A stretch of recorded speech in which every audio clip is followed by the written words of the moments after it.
कहना है कंधों से ऊंची छाती नहीं होती, सुनो भाई, कंधों से ऊंची छाती नहीं होती और धर्म से बढ़कर कोई जाति नहीं होती। दीपक ही नहीं बचा तो बाती का क्या करोगे, और जब सनातन ही नहीं बचा तो जाति का क्या करोगे। तो जब तलक है जिंदगी फुर्सत न होगी काम से, कुछ पल ऐसा निकालो कि प्रेम करो भगवान से।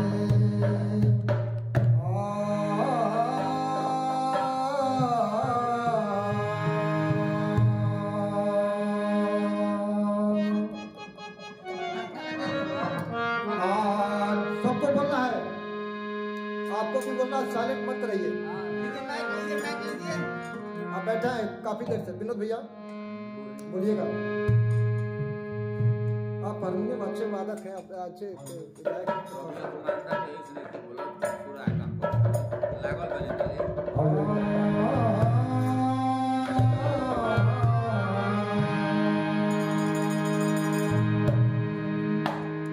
आनंद ही आनंद आता है।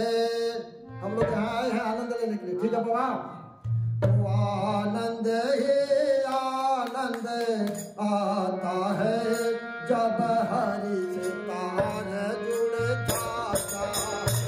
आनंद आनंद आता है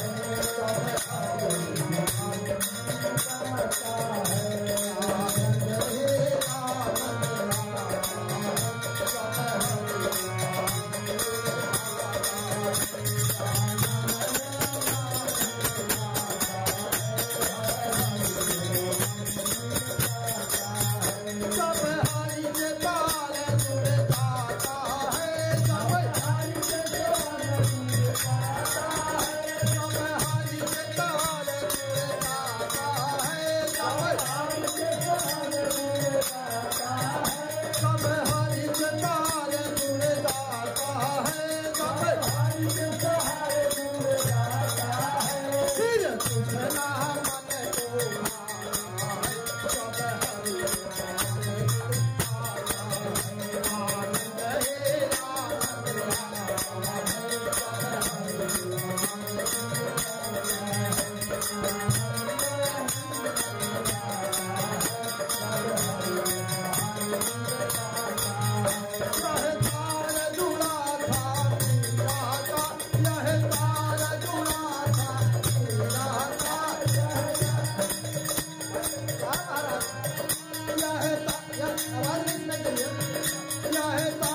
तार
जो रनिंग में